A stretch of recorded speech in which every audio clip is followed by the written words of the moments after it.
প্রিয় বন্ধুরা, আসসালামু আলাইকুম। আমি পড়ছিলাম ওয়েস্টার্ন গল্প, নাম আক্রান্ত খামার। এখন শুরু করব দ্বিতীয় অংশ। মুচকি হাসল কিনার্ড। রাঞ্চের মতোই শক্ত হাতে ঘর সামলায় জেন হকিংস। 5 মাসের পুরানো ছেলের বউয়ের পক্ষে সেজন্যে ক্ষেপে ওঠাই স্বাভাবিক। কিন্তু বউ শাশুড়ির মামুলি বিরোধ বলে মনে হচ্ছে না ব্যাপারটাকে। রুবির চেহারায় একঘেয়েমিতে ভোগার ছাপ স্পষ্ট। সহজ সরল মেয়ে বলা যায় না ওকে কিছুতেই। এডের সঙ্গে একটা রেস্তোরাঁয় প্রথম পরিচয় হয়েছিল ওর। এছাড়া মেয়েটার অতীত সম্পর্কে আর কিছু জানে না কিনার্ড। নিশ্চয় কোনো কারণ আছে তার, বলল কিনার্ড। কারণ আমারও আছে, সেজন্যই তোমার সঙ্গে কথা বলতে চাইছি। হাই তুলল কিনার্ড। আজ সারাদিন অনেক ঝামেলা গেছে রুবি, পরে বললে হতো না? দেয়ালে হেলান দিল রুবি। কোমরে হাত রেখে শীতল চোখে তাকালো কিনারদের দিকে। অদ্ভুত মানুষ তুমি, জান। অন্য কেউ হলে কবে এ চাকরি ছেড়ে চলে যেত। তুমিও বলছো এ কথা? নাক গলানো আমার স্বভাবে নেই, তবে জানার অধিকার আছে আমার, বলল রুবি। তোমার কি মনে হয় উইল বনহ্যামের মতো লোকের সঙ্গে কুলিয়ে উঠতে পারবে এড? না, কিন্তু তুমি পারবে, এই তো। রুবির দিকে তাকালো কিনার, জবাব দিল না। তোমাকে সত্যি কথাই বলছি, আবার বলল রুবি। আমার ধারণা মা আমাকে ওর আদরের ছেলের যোগ্য মনে করে না। তবে আমি এডের পক্ষে আছি। ও গুলি খাক কিংবা সামান্য ঘেঁষো জমির জন্যে প্রাণ খোয়াক, চাই না আমি এ জমি, মৃদু কণ্ঠে বলল কিনার্ড। একদিন ওরই হবে। ওটা হাতছাড়া করার জন্যে এত বাকুল হয়ে উঠছ কেন তোমরা?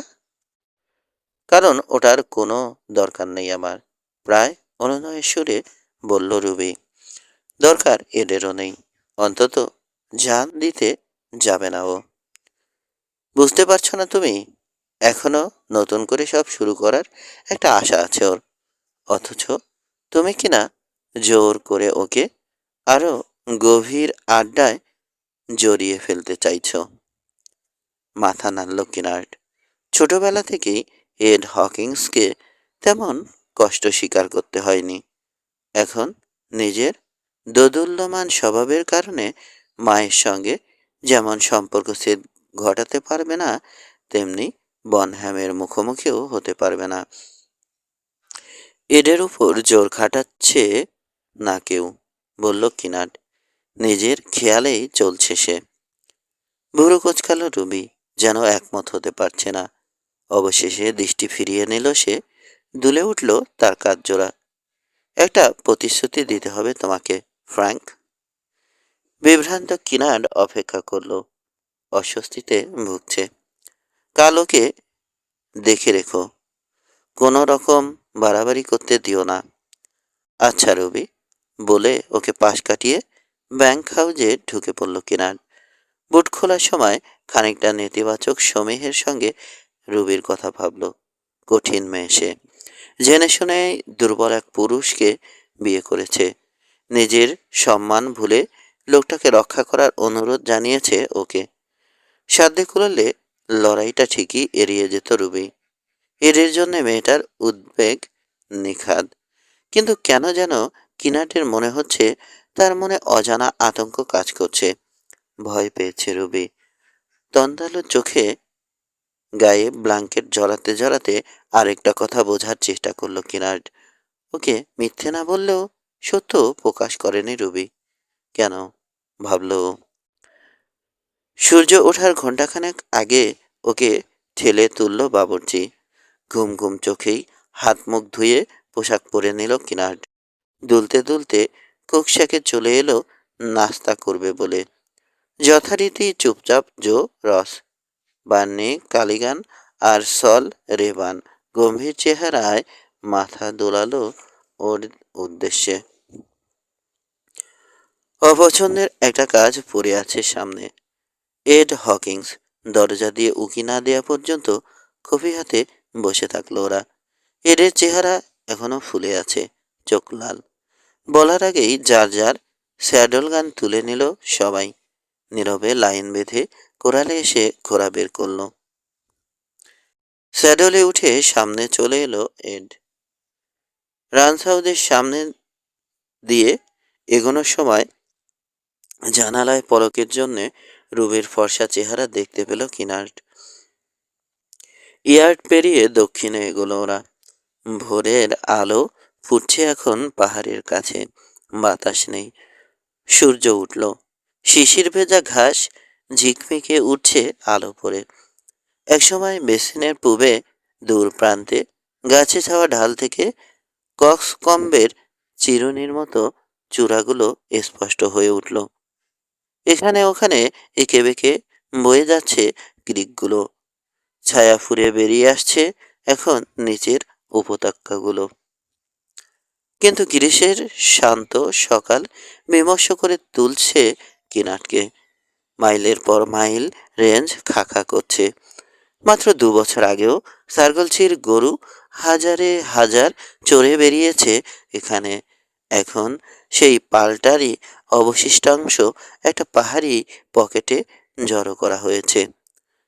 সময়, একটু ধৈর্য আর প্রয়োজনীয় অর্থের সংস্থান করা গেলে এখনও আগের অবস্থায় ফিরিয়ে আনা সম্ভব রান্সটাকে। কিন্তু বনহাম তার চূড়ান্ত সিদ্ধান্ত নিয়ে ফেলেছে। বনহ্যামের উচ্ছিষ্ট উচ্ছিষ্ট শকুনের মতো খাবলে খাবে অন্য খুদে রানচাররা। পাইন ঢাকা একটা বেঞ্চের উপর দিয়ে এঁকে বেঁকে এগোনোর পর ঢালু হয়ে টার্কি ক্রিকে নেমে গেছে টেইলটা। ক্রিকের ওপাশে দাঁড়িয়ে স্করিজ হর্স শুর উত্তরের সীমানা। 3 দিকে দেয়াল ঘেরা গভীর উপত্যকা এটা। বিগত বছরগুলোয় পাস গলে ধেয়ে আসা প্রবল ঝড়ঝঞ্ঝার মোকাবেলা করেছে এখানে। খরচতা পাহাড়ি নদীর তীরে হাঁটু সমান লম্বা ঘাস জন্মেছে। সার বেঁধে দাঁড়িয়ে আছে অ্যান্ডার গাছ। পার্কের মতো এই মিডোতেই ওয়েট হকিংস তার প্রথম লাইন শ্যাক চৌকো একটা লক কেবিন তৈরি করেছিল। জায়গাটা কেউ দখল করে নিতে চাইলে দোষ দেয়া যায় না তাকে। রিজের কিনারা থেকে একটু দূরে থাকতেই স্যাডল থেকে নেমে পড়ল সবাই। পায়ে হেঁটে গাছপালার কাছে চলে এলো। 200 গজ নিচে উপত্যকার কেবিনের পাশে একটা ওয়াগন দাঁড়িয়ে। একটা কুক ফায়ার ঘিরে বসে আছে 4 জন লোক। ক্রিকেট জলে বাসনকোসন ধোয়ায় ব্যস্ত আরেকজন। 4th of July উৎসবের সুযোগে সার্কেল সির অসতর্কতা কাজে লাগিয়ে জায়গাটা কবজা করার মতলবে এগিয়ে এসেছিল হর্স শু। কিন্তু আগের দিন সন্ধ্যায় ওদের ক্যাম্পফায়ারের ধোঁয়া চোখে পড়ে গিয়েছিল জো রসের।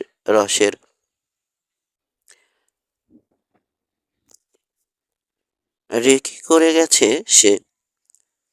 রাতের কোনো এক সময় সম্ভবত ওদের সঙ্গে মিলিত হয়েছে উইল বনহ্যাম। এখন সার্কেল সির পাল্টা ব্যবস্থার অপেক্ষা করছে ওরা। থুতু ফেলল জোরস। একেবারে নিজের বাড়ি বানিয়ে নিয়েছো? একেবারে নিজের বাড়ি বানিয়ে নিয়েছে। কিনার্ডের দিকে ভুরু কুচকে তাকালো এড। রাতে তো নানা বুদ্ধি আটছিলে, একটা শোনাও এখন। ওদের তাড়িয়ে দেওয়ার নির্দেশ দেওয়া হয়েছিল বোধহয় তোমাকে, বিড়বিড় করে বলল কিনার্ড। মনে হয় সেটাই করা উচিত। কানের লতি চুলকালো এড। অনিচ্ছার লক্ষণ জানে সবাই। আমার মনে হয় বনহ্যাম আসলে আমাদের মতিগতি বোঝার চেষ্টা করছে। ক্রিকটা সত্যি সত্যি দখলে রাখতে চাইলে অন্তত 10-12 জন লোক আনতো। গিয়ে জিজ্ঞেস করো না কেন? তাই যাচ্ছি বলে চ্যালেঞ্জের দৃষ্টিতে কিনার্ডের দিকে তাকালো এড। একা? তোমরা এখান থেকে কাবার দাও আমাকে। আমার সিগন্যাল না পাওয়া পর্যন্ত গুলি করবে না, ঠিক আছে? বিড়বিড় করে কালিগান বলল, সিগন্যাল দিতে গেলেই গুলি যাবে। গুলিগুলো হবে না কেন? কোনো গোলাগুলি হবে না কোনো? বিরস কণ্ঠে বলল এড। যদি আমরা শুরু না করি। আমাকে এভাবে টুপিটা পেছনে ঠেলে নিতে দিতে দেখলেই অ্যাকশনে নামবে তোমরা। শ্যাকে গা ঢাকা দিতে বাধ্য করবে ওদের। সন্ধিহান চোখে ওর দিকে তাকালো কালিগান। ওদের ভাগিয়ে দিতে চাইলে সেটা কেন করতে যাব? বলেছি তো তার দরকার হবে না, ঝাঁঝালো গলায় বলল এড। বনহ্যাম নির্বোধ নয়। ঘুরে দ্রুত ঘোড়ার কাছে ফিরে এলো এড। জোর দিকে একবার তাকিয়ে তাকে অনুসরণ করলো কিনার্ড। স্যাডেলে উঠতে যাচ্ছিল এড। কিনার্ডের পায়ের শব্দে পাই করে ঘুরল সে। তুমি কোথায় যাচ্ছ? জানতে চাইল। তোমার সঙ্গে। সজোরে লাগামে টান দিল এড। না, তুমি যাবে না, ওদের কাছে ফিরে যাও। কিনার্ডের ঠোঁট চেপে বসল। রুবিওকে এডের দিকে নজর রাখতে বলেছে যদিও, এখন জেন হকিংসের কথাই ভাবছে ও। এডকে বিশ্বাস করে না ও, কখনো করতো না। কিন্তু তাকে কাজে সাহায্য করতে হবে এখন, যদিও কাজটা বোকামি বলে মনে হচ্ছে। মা তোমাকে ভালোবাসে এড, মৃদু কণ্ঠে বলল। আমি বাসি না, কিন্তু তুমি ওকে হতাশ করো, এটা চাই না আমি। আহা, কি আমার দরদি রে, বিদ্রুপ করলো এড। হ্যাঁ তাই, বলল কিনার্ড। সেজন্যেই বনহ্যামকে কি বলছো তুমি, শুনবো আমি। লাল হয়ে গেল এডের চেহারা, দৃষ্টিতে স্পষ্ট ঘৃণা। ঘোড়া নিয়ে গাছপালার ভেতর দিয়ে এগিয়ে ঢাল বেয়ে নামতে শুরু করলো সে। সরেলের পিঠে উঠে বসলো কিনার্ড, এগুলো তার পেছন পেছন। গাছপালার আড়াল ছেড়ে বেরিয়ে ক্রিকের দিকে এগোনোর সময় এডের পাশে অবস্থান নিল। 2 আগুন ঘিরে বসে থাকা পাঁচ পাঞ্চার আস্তে করে উঠে দাঁড়ালো।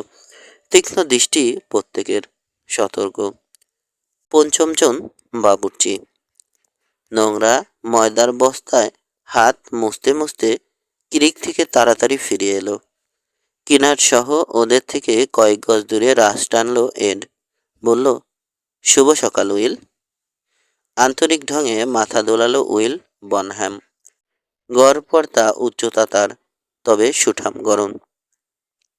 চওড়া কাঁধ, মাথায় ছোট করে ছাটা দড়ি রঙা চুল, মাংসল অথচ সুদর্শন চেহারা। শুধু নাক একটু থ্যাবড়া ধরনের, হয়তো কোনো মারপিট কিংবা দুর্ঘটনায় ভেঙেছে। লোকটা হাসতেই তার কালচে গায়ের রঙের পটভূমিতে ঝকঝকে দাঁতের পাটি দেখা গেল। গতকাল রাতের নাচের অনুষ্ঠানের কালো পোশাকটাই পরে আছে সে এখনো। তাজা ফুরফুরে চোখের দিকে তাকিয়ে আছে ফ্র্যাঙ্ক কিনার্ড। ঠান্ডা উদ্যত দৃষ্টি সেখানে, নীল কাচের মতো কঠিন। কিনার্ডের দিকে একবার তাকিয়েই ওকে বাতিল করে দিল সে। তারপর মনোযোগ দিল এড হকিংসের দিকে। শুভ সকাল এড, কায়দা করে টেনে বলল বনহ্যাম। তোমার মা কেমন আছে? ইয়ে মানে ভালোই, আমতা আমতা করলো এড। আর তোমার বউ? আন্তরিক সুরে ফের জিজ্ঞেস করলো বনহ্যাম। ইদানিং দেখছি না যেন ওকে। স্যাডলে নড়ে চড়ে বসলো এড। রুবিও ভালো আছে শুনে সত্যিই খুশি হলাম এড, কিন্তু এখানে এসব আলাপ করতে আসনি নিশ্চয়? এডকে অস্বস্তিতে ভুগতে দেখে হাসছে এখন হর্স শু পাঞ্চাররা। ওদিকে ক্যাম্পের উপর নজর চালানোর পর কয়েকটা জিনিস অস্বস্তিতে ফেলে দিয়েছে কিনাটকে। খোলাখুলি নিজের বিরক্তি প্রকাশ করে এডকে খেপানোর চেষ্টা করছে বনহ্যাম। বেশ আত্মবিশ্বাসী মনে হচ্ছে তাকে। অস্বাভাবিক বলা যায়, কিন্তু তার পাঞ্চারদের কারো সঙ্গেই অস্ত্র দেখা যাচ্ছে না। কোরালে পা ঠুকলো একটা ঘোড়া। আরও যেন চেপে বসলো নীরবতা। তা তোমার মতলবটা কি, এড? নেহাত আলস্যের সঙ্গে আবার খোঁচালো বনহ্যাম। মা কোনো খবর দিয়ে পাঠিয়েছে?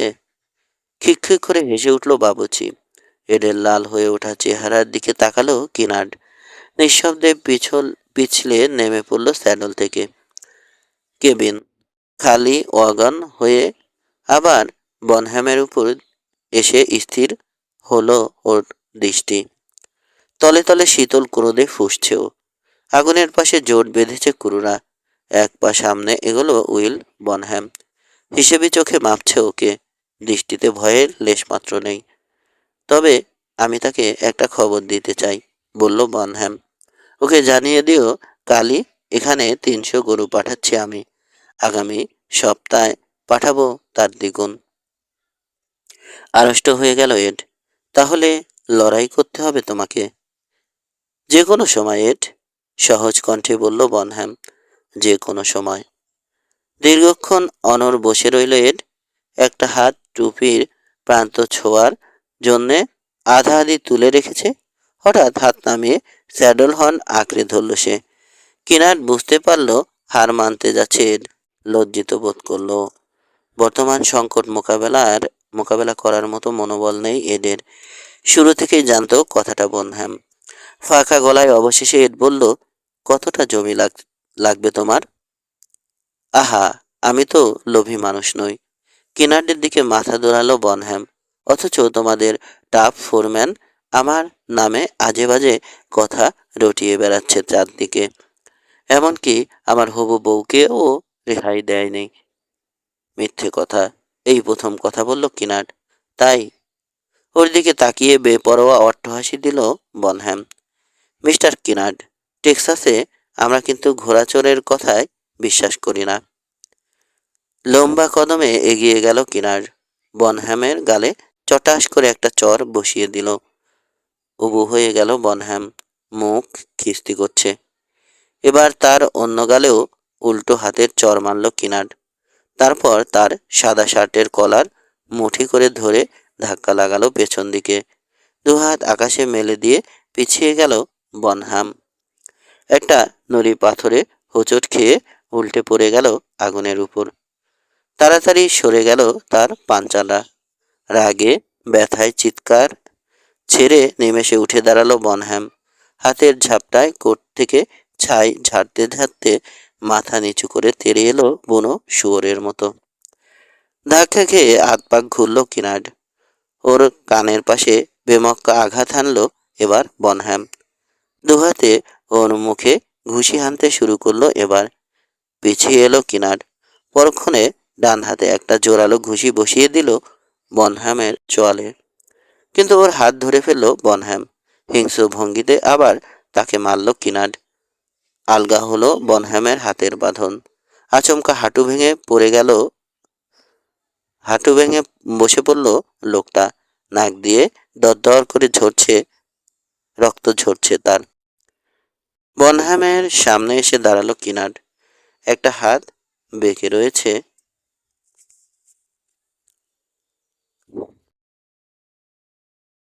পা ফাঁক করে রেখেছে ও। হাঁপাচ্ছে রীতিমতো। নীরবে দাঁড়িয়ে আছে হর্স শু ক্রুরা। পেছনে ভোঁস করে আটকে রাখা দম ছাড়ল এড।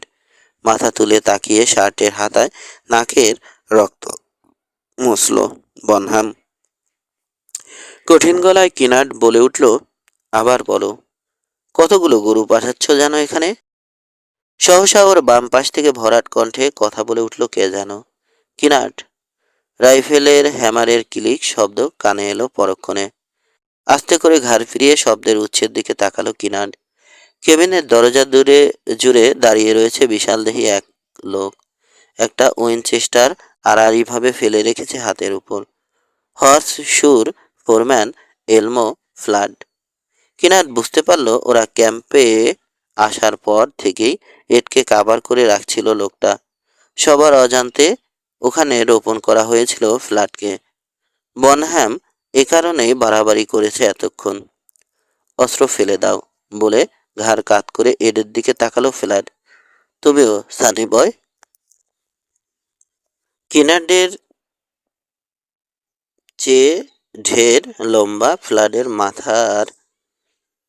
মাথায় লেপ্টে আছে ঘন লালচে চুল। হেয়ারফোর্ড বাছুরের গায়ের পশমের মতো প্রায়। সারা মুখে বড় বড় তামাটে আঁচিল। এলমো ফ্ল্যাডের সব কিছুই স্বাভাবিকের তুলনায় বড়। কান, শক্তিশালী গর্দান, বিশাল পেশিবহুল উরু, লেভাইস ফুরে বেরিয়ে আসতে চাইছে যেন। শুধু নাকের দুপাশে কাছাকাছি বসানো জল জলে চোখ জোড়াকে তার শরীরের তুলনায় ছোট দেখায়। কিনাটকে এখন ধূর্ত দৃষ্টিতে জরিপ করছে, মজা পাচ্ছে যেন। নিজের পিস্তল মাটিতে নামিয়ে রাখলো কিনাট। পেছনে এডের অস্ত্র মাটি স্পর্শ করলো। শব্দ শুনে বুঝতে পারলো। এবার উইল? জানতে চাইলো ফ্ল্যাড। ওদের মায়ের কাছে পাঠিয়ে দেব? হ্যাঁচড়ে পাঁচড়ে উঠে দাঁড়ালো বনহ্যাম। কিনার্ডের দিকে হিংস্র দৃষ্টিতে একবার তাকিয়ে নাক স্পর্শ করলো সে। তারপর ক্রিকের দিকে তাকিয়ে হেসে উঠল শয়তানের মতো। কি জানো এলমো? বলল সে। কেন জানো, আমার মনে হচ্ছে কিনার্ডের মাথাটা একটু ঠান্ডা করা দরকার। বড্ড বেশি গরম ওটা। হাসলো ফ্ল্যাড। আজ তো আবার রোববার, ওর পাপ মোচনের দিন। শক্ত হয়ে দাঁড়িয়ে আছে কিনার, অপেক্ষা করছে। কেবিনের দরজার কাছে গিয়ে ফ্লাডের হাত থেকে রাইফেলটা নিল বনহ্যাম। এড, বলল সে, তুমি চুপচাপ স্যাডলে বসে আমাদের পাদ্রির ব্যাপটাইজ করার কায়দাটা দেখো। কি হতে যাচ্ছে আজ করে? তলে তলে কুকড়ে গেল কিনার। ঘাড় ফিরিয়ে তীক্ষ্ণ স্বরে বলল এড। কিন্তু ওর দিকে তাকালো না পর্যন্ত এড। পমেলের উপর দুহাত ফেলে রেখেছে সে। ফ্যাকাশে চেহারা, ফোলা ফোলা টুপি স্পর্শ করতে রাজি নয়। পাহাড়ের চূড়ায় গা ঢাকা দিয়ে থাকা ওর কুরুরা নিশ্চয় দেখতে পাচ্ছে সব। কিন্তু সিগন্যাল না পেয়ে নির্ঘাত বিভ্রান্তিতে ভুগছে ওর তারা। বুঝতে পারছে না কিছুই। কিন্তু ভাবল কিনার্ড, ওদের সাহায্য করার কোনো জো নেই। 200 গজ উপর থেকে ওরা যদি গুলিবর্ষণ শুরু করে তাহলে এডি ক্রস ফায়ারে পড়ে যাবে। ও নিজেও রক্ষা পাবে না। সাবধানে ঘোড়ার দিকে একটা পা বাড়ালো কিনার্ড। স্কাবার্ডের রাইফেলটার কথা ভাবছে। কিন্তু 6 গান বের করে ধমকে উঠল ফ্লাড। ওহো, ওটা ভুল পথ। পিমগ্রিম প্রার্থনা সভা ওদিকে, আগে বাড়ো। জিভ দিয়ে ঠোঁট চাটল কিনার্ড। বনহ্যামের ঠোঁটে কঠিন হাসি দেখতে পাচ্ছে। লোকটার চোখে নগ্ন আক্রোশ। অবশেষে টার্কি ক্রিকের দিকে পা বাড়ালো।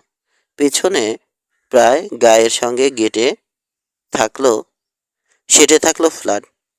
এখন আর পালানোর উপায় নেই। অ্যান্ডারের শাড়ি ওকে সার্কল সি ক্রুদের নজরের আড়ালে নিয়ে এসেছে।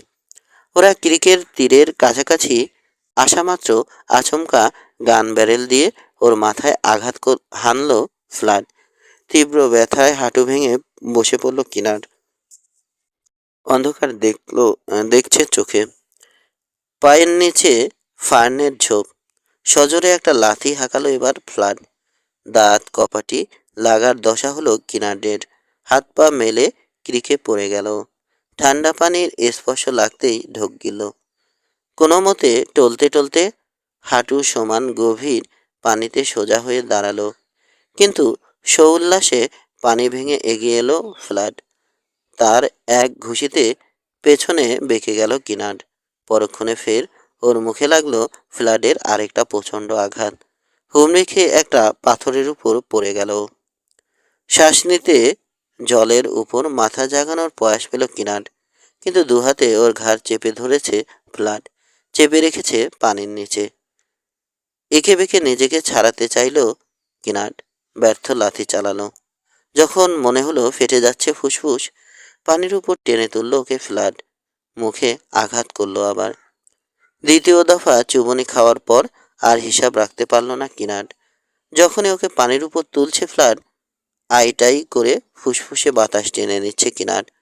পলকের জন্য চোখে পড়ছে এক চিলতে আকাশ। তারপরই হজম করছে প্রচণ্ড আঘাত। এক সময় শেষ হলো অভিশাপ। মাথা নিচু করে পড়ে থাকলো কিনাট।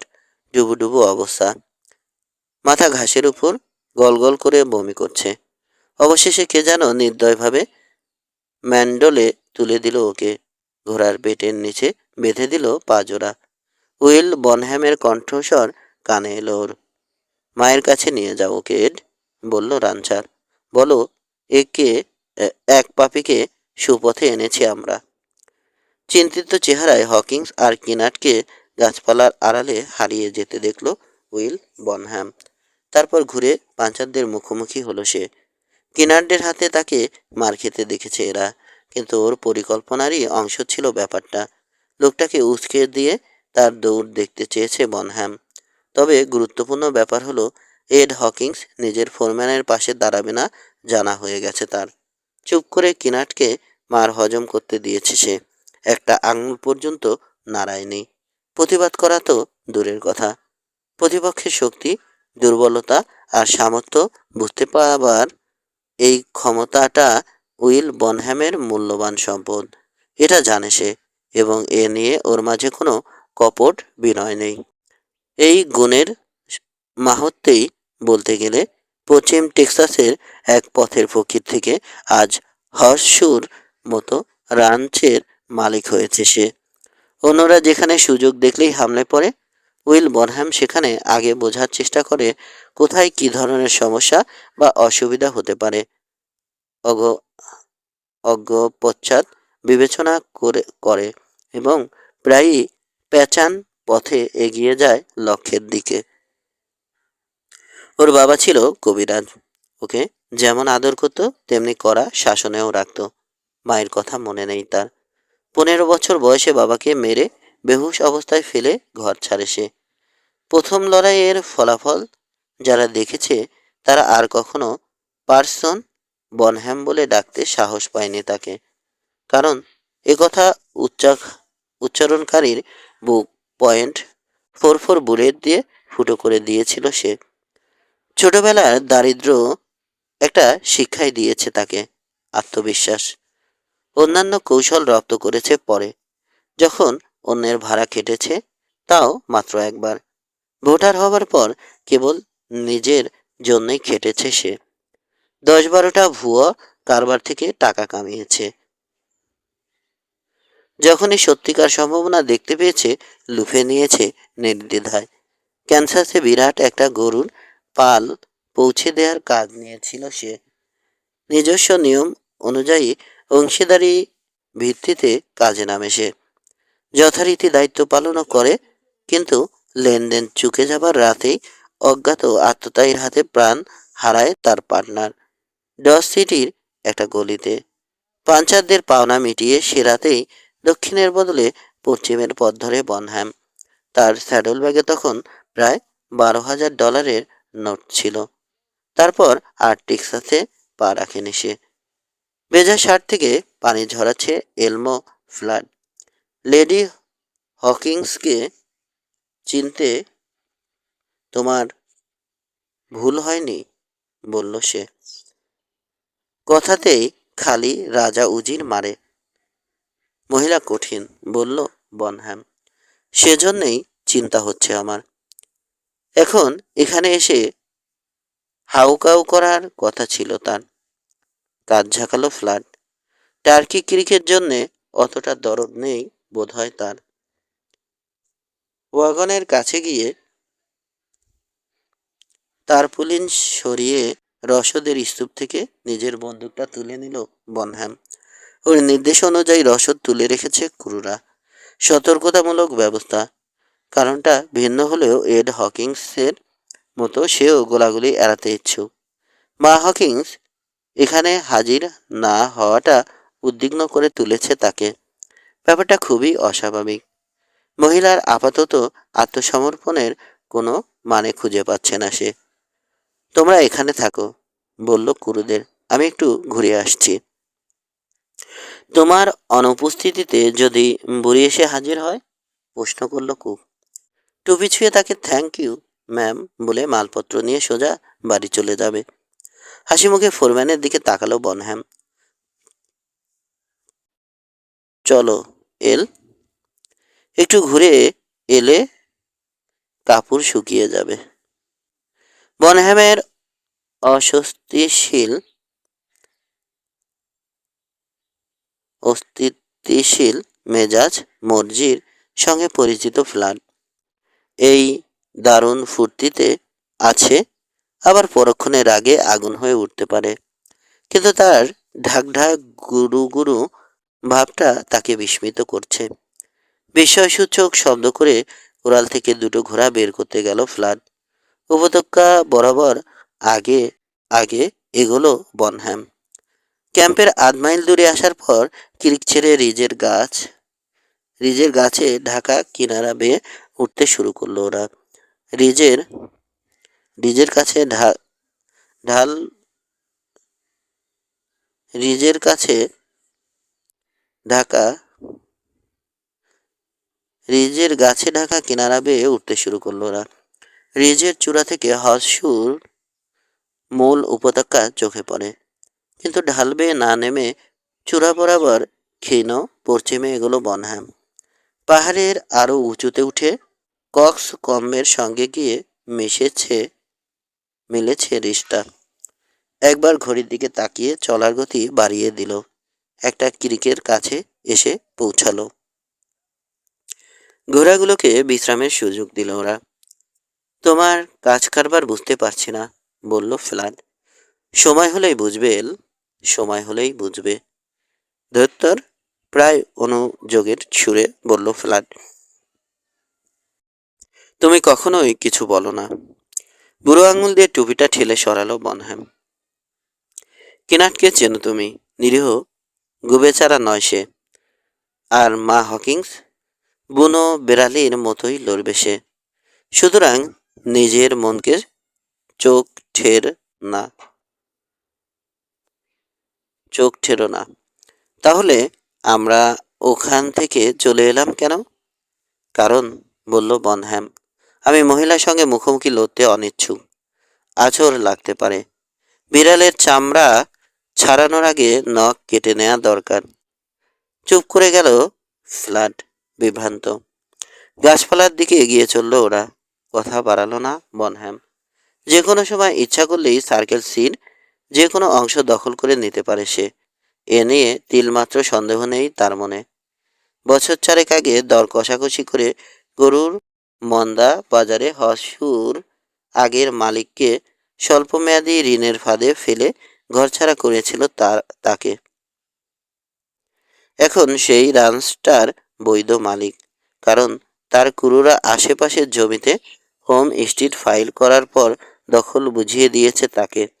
অথচ আগের দিনের রাঞ্চারের মতোই মাটিতে মুখ গুজে পরিবর্তন থেকে চোখ সরিয়ে রাখতে চেয়েছে জেন হকিংস। তবে গত কয়েকটা মাস স্বেচ্ছায় সময় ক্ষেপণ করেছে, পরিকল্পনার জাল বিস্তার করেছে, এবং আজ সকালে তার আরেকটা উদ্দেশ্য পূরণ হয়েছে। টার্কি ক্রিক ছাড়ার 3 ঘন্টা বাদে উঁচু একটা লেক ঘুরে রাস্তায় উঠে এলো ওরা। হলদে ধুলিময় পথটা এঁকে বেঁকে নিচের বেসিনের দিকে নেমে গেছে। উচ্চতার কারণে দুপুরবেলায়ও বাতাস এখানে ঠান্ডা। পাশের স্যাডেলের ঠিক নিচে দাঁড়ান নিচু অথচ মজবুত একটা দালানের দিকে এগিয়ে চলল দুজন। অনেক আগে টোল স্টেশন ছিল ডিভাইড, এখন স্টেজ লাইনের সামার রিলে পয়েন্ট হিসাবে ব্যবহৃত হচ্ছে। টিম স্টারদের জন্য এখানে রাত কাটানোর সুব্যবস্থা আছে। রাস্তা থেকে দূরে লোকজনের দৃষ্টির আড়ালে বার্নে ঘোরা রাখলো বনহ্যাম। তারপর হোটেলের লবি কাম ডাইনিং রুমে ঢুকলো। টেবিলে 10-12 জন লোকের বসার ব্যবস্থা করা হয়েছে। মাংস ভাজির গন্ধ ভেসে আসছে কিচেন থেকে। স্থলাঙ্গিনী এক ইন্ডিয়ান মহিলা দুলতে দুলতে বেরিয়ে এলো ওখান থেকে। তাকে পাশ কাটিয়ে উৎকট গন্ধওয়ালা সেলুনে চলে এলো বনহ্যাম। টাকমাথা থলথলে চেহারার এক লোক বারের ওপাশে খবর কাগজ পড়ছিল। মুখ তুলে তাকালো সে। Good afternoon mister Bonham. নির্বিকার থাকার চেষ্টা করলেও টেকো কৌতূহল। গোপন করতে পারছে না মিস্টার ফ্লাড। সময় মতোই এসেছো তোমরা, ডিনার দেয়া হচ্ছে। ডিনার লাগবে না হ্যারি, বলল বনহ্যাম। ঘণ্টাখানেকের জন্য একটা রুম আর এক বোতল মদের ব্যবস্থা করতে পারবে? ইয়েস স্যার, নিশ্চয়। একটা বোতল আর দুটো গিলাস বের করতে করতে হ্যারি বলল, এদিকে এসো। একটা করিডোর দিয়ে রাস্তার পাশের একটা কামরায় নিয়ে এলো সে ওদের। কামরার একমাত্র জানালা দিয়ে বাইরে তাকিয়ে বনহ্যাম বলল, কিংসভিলের স্টেজে এক লোক আসবে, জনি ব্যানিস্টার। তাকে বলবে এক বন্ধু তার জন্য অপেক্ষা করছে, ঠিক আছে? ব্যানিস্টার, ঠিক আছে, আসামাত্র পাঠিয়ে দেব তাকে, মিস্টার বনহ্যাম। হাত কচকালো হ্যারি। আরেকটা গিলাস লাগবে নিশ্চয়। বাদ দাও হ্যারি। পকেট থেকে একটা $10 স্বর্ণমুদ্রা বের করলো বনহ্যাম। সব কিছু ভুলে যাও। বিস্ফারিত চোখে কয়েনটা নিয়েই কেটে পড়ল হ্যারি। পায়ের ধাক্কায় দরজাটা আটকে দিল ফ্লাড। গ্লাসে মদ ঢেলে টপ করে বিছানায় বসে পড়ল। কোকিয়ে উঠল স্প্রিংগুলো। ব্যানিস্টারটা আবার কে? জিজ্ঞেস করলো সে। কোটের পকেট থেকে একটা মোচড়ানো খাম বের করলো বনহ্যাম। শুক্রবারের ডাকে এসেছে। এল পাসোর পোস্টমাস্টার দেখল ফ্লাড। এল পাসোর পোস্ট মার্কটা দেখল ফ্লাড। খামে লেখা অস্পষ্ট ঠিকানাটা পড়ল। শীষ দিয়ে উঠল সে। হায় হায়, বলল সে। এই যে রবির কথা লিখেছে সে, একই মেয়ে, এড হকিংসের স্ত্রী। মাথা দোলালো বনহ্যাম। হ্যাঁ, কিন্তু হকিংসের স্ত্রী নয় সে। আমি যা বুঝছি আগে থেকেই একটা স্বামী আছে তার। স্টেজের ভাড়টা, তাই তো বলছে সে, বলল বনহ্যাম। আমি খবর দিয়েছি তাকে এখানে আসতে। খাম দিয়ে দাঁতে টোকা দিতে লাগলো ফ্লাড। নীরবতার মাঝে পাশ দিয়ে স্টেজ এগিয়ে আসার আওয়াজ শুনতে পেল ওরা। কিঞ্চিত বিস্ময় মেশানো সুরে ফ্লাড বলল, তলে তলে কত চালি না চালাতে পারো তুমি, উইল। অনেক সময় অন্ধকারে ছোড়া ঢিল লেগে যায়, বলল বনহ্যাম। গত শীতে এর মেয়েটাকে নিয়ে আসার পরপরই চেনা চেনা লাগছিল তাকে, কিন্তু মেয়েটা সে কথা স্বীকার যায়নি। আমি তাই কৌতূহলী হয়ে উঠি। এল প্যাসোয় এক বন্ধুর কাছে চিঠি লিখে ওর কথা জানতে চেয়েছিলাম। দেখাই যাচ্ছে ভুল হয়নি আমার। আগে থেকে ওকে চিনতে তুমি? বার কয়েক দেখেছি আর কি, তবে তার স্বামীর সঙ্গে কখনো পরিচয় হয়নি। গাল ডলল ফ্ল্যাট।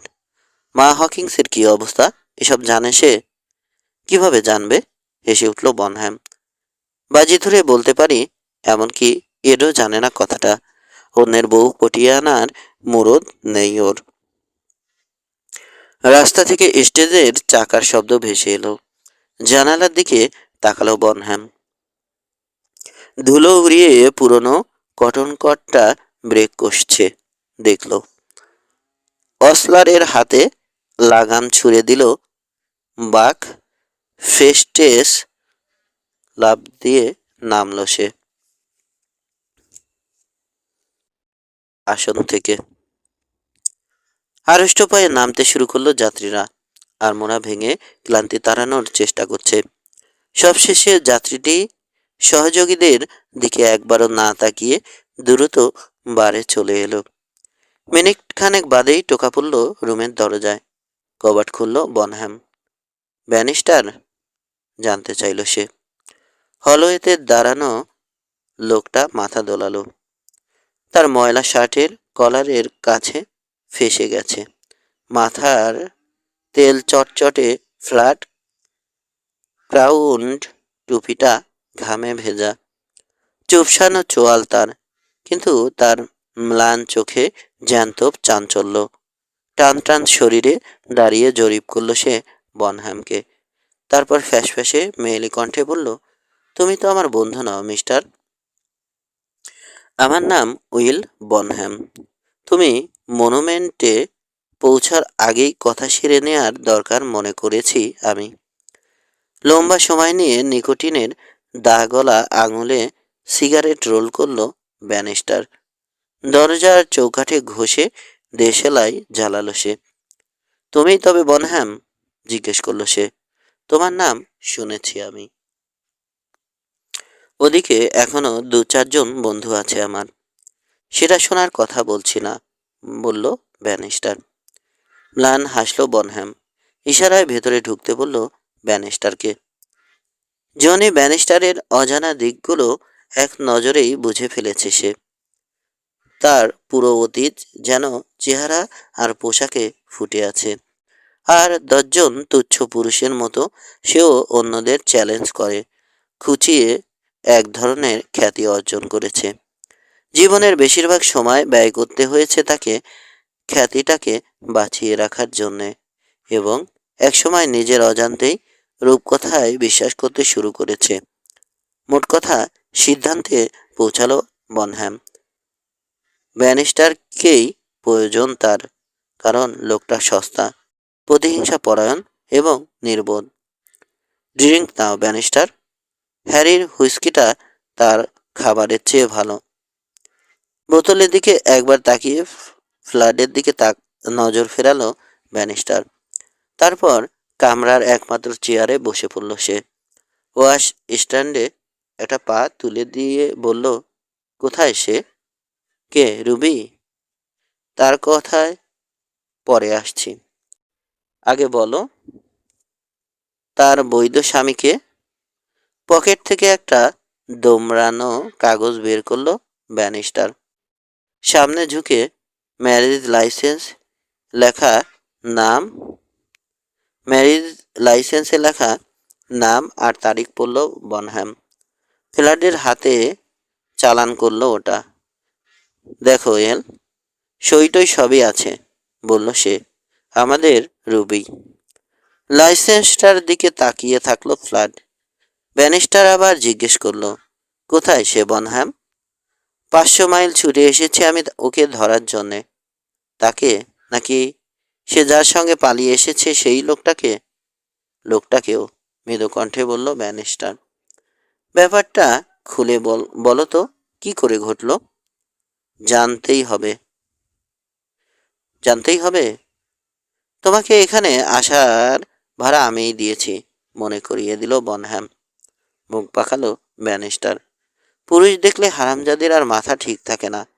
আমাকে নানা জায়গায় ঘুরতে হয়। এটাই একটা বিরাট সমস্যা হয়ে দাঁড়িয়েছিল আমার জন্যে। কিন্তু এবার কাজ শেষে ফিরে এসে দেখি মাগি হাওয়া হয়ে গেছে। একটা চিঠি না, কিচ্ছু না, সেফ হাওয়া। কেউ কিচ্ছু জানতে পারেনি। আধ খাওয়া সিগারেটটা মেঝে ফেলে পা দিয়ে পিষে নেভালো ব্যানিস্টার। তারপরে আরেকটা সিগারেট রোল করতে শুরু করলো। শেষে গেল গেল সপ্তাহে তোমার চিঠি হাতে আসে আমার। কি যেন বলতে যাচ্ছিল ফ্ল্যান। চোখের ইশারায় তাকে নিষেধ করলো বনহ্যাম। ভালোবাসার টানে স্ত্রীর খোঁজে আসেনি জনি ব্যানিস্টার। কারণটা ঘৃণাও নয়। ওই মেয়ের জন্যে অতটা আকর্ষণ নেই তার মাঝে। লোকটার মনে এক ধরনের বিচিত্র অহংবোধ কাজ করে। বেঁচে আছে সে তাই নিয়ে।